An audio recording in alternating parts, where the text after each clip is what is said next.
Premier Soccer League, and together with the South African Football Players Union, on Tuesday signed an historic bargaining agreement. This was announced by the PSL chairman, Dr. Irvin Khoza, together with the president of SAFPU, Thulaganyo Gaosobelwe, at the league's headquarters in Johannesburg. Among other things, the agreement will look to improve dispute resolutions, standardise players' contracts, and educate players on the handling of their finances.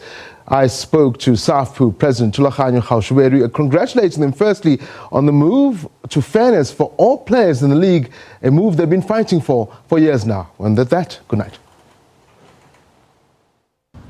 No, absolutely, Tabs. And I think is that the human face, that Stephen Bantubiko spoke about. Everybody deserves to have some dignity. And you cannot have dignity when you do not participate in issues that affect you, especially for workers. As a worker, you must, for you to be happy, you must be able to raise all issues that affect you. And the only way of doing that is if you can sit down with the employer, structurally so, and be able to address those things. It's been a long way. At some point, we felt like, hey, is this really going to happen? Hey, it's like it's not going to happen, But we kept on working hard and soldiering on. But here we are. I mean, we've spoken about SAFPU. We've had you on the program a couple of times. We've had you in SABC News. Just some of the issues that you've had to deal with in the past. Now there's an open door that you can walk through because of this recognition. It had to happen eventually. It was a case of, look, you're there, but maybe you're not. But now they have to take you seriously. No, absolutely. In actual fact, those issues that we have raised previously have already found their way on the back pages of the document that we're discussing. We've agreed, like for an example, this is a standard players contract that we must talk about.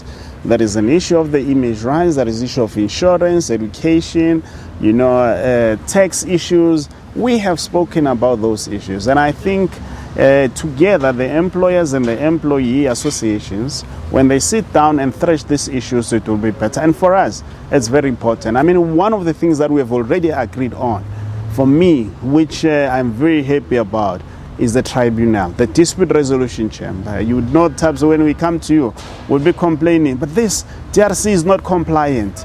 It's only the employers represented. We want to have a say. Now we have agreed in terms of what needs to happen going forward. We know that we must submit the names of from our side, those we believe that they will be progressive and they are pro-workers, to sit in that tribunal, including at the SAFA level, at the arbitration. And it's one of the gains that we have made, and I'm very, very happy that we have reached that particular point. One of those issues that we must also look at is the impact of outside influence such as ICANSA, what it will do in terms of the income that's coming there, the issues of tax, as we know it, noting that players don't have retirement, they don't have anything. Now, we begin including the minimum wage for the players, and we're going to sit down and say, this is where we are and this is what we believe the players ought to receive as a player, because sometimes the challenge, Thabiso, is that especially young players, when they enter into the market, they've got no power or negotiating power to tell you what they want. They know, you see it. All they want is that I've got talent, and over a period of time, I know that if given an opportunity, I'll become a player, I will push, I will do this, that and the other, and become better. But by that time, he's out and he cannot do anything. Because we've heard over years and years that there are players earning 2,000 rand, 5,000 rands. You are now going to be sitting at the table and saying, no, we've got the power. Absolutely. There are clubs that have been paying players like that, but at least now we have a platform to say, before we even come to Thabiso or SABC and say, yeah, there's this player who's getting 5,000, we say, wait a minute. We have this player who's earning this much in this league, and the brand of the league is this much. How does that happen? How do you balance the two? Because at the end of the day, these are the people who makes it easier for you to sell the brand that you are selling. Without them, there's absolutely no brand. But we are very, very happy because the league here is saying to us, We are opening our hands, we are opening our arms, we want to talk to you and let us engage in earnest.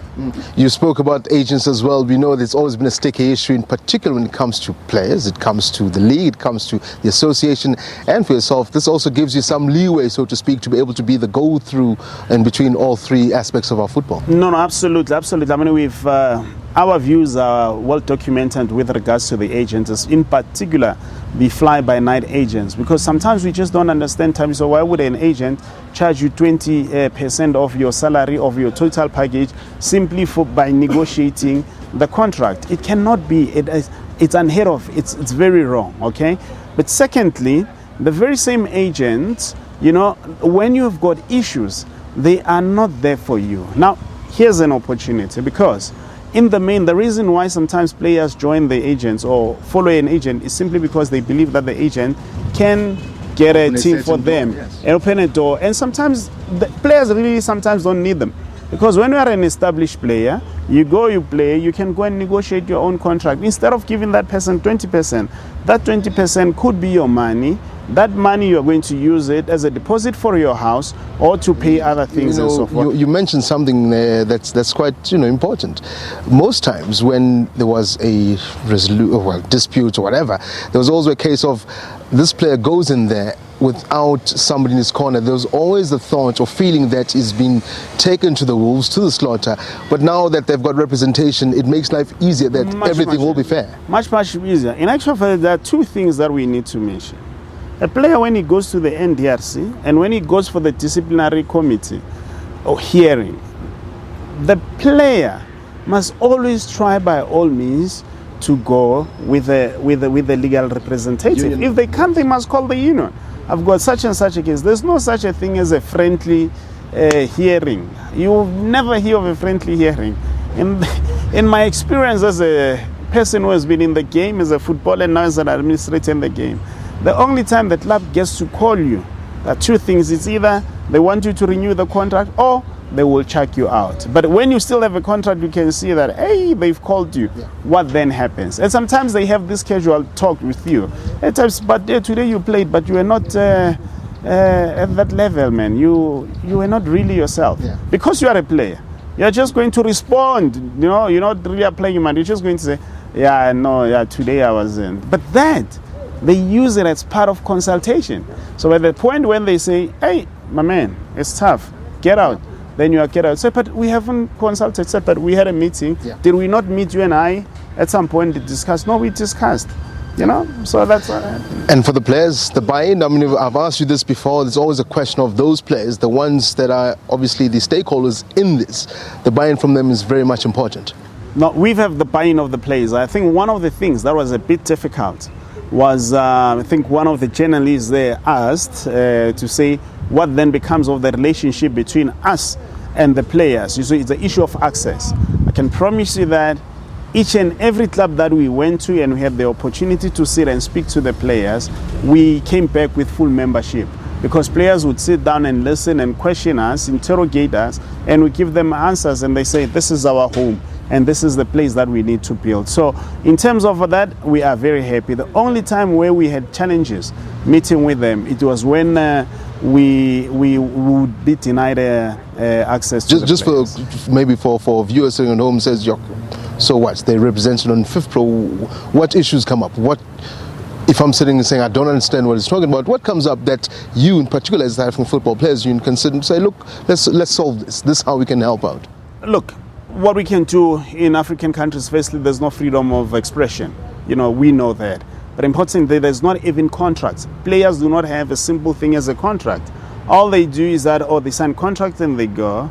They pay them as and when they want. They can terminate as at any given point as they want. Just have meetings. Okay, you are not wanted now. You can go. They don't even understand the processes. If you have a contract, most of them, they don't know what happens in terms of due and payables.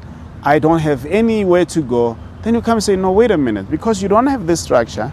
As from where we're sitting, we can help you apply and take your matter directly to FIFA so that this particular issue is there. So those are some of the basics. And day in and day out, we wake up to a sportsman who we say died a pauper, or a sportsman who does not have something in the bank. This will go a long way in helping with that. No, absolutely, it will go a long way. And the difference that will also highlight these things to say, you know what, the problem is that it's a societal problem. But you, because you are in the media space, you are known and stuff and all that, it will impact on you. It happens over a very short period of time.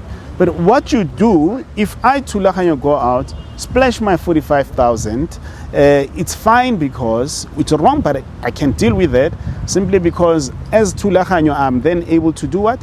I'm able to be paid another 45,000. I can wait. I'm going to earn this 45,000 for the next coming 30 years. You're earning it for what? 5 years. And after 5 years, you are bankrupt, you don't have anything. So the decisions that you make with your money should be such that you are looking far into the future. Thank you very much indeed.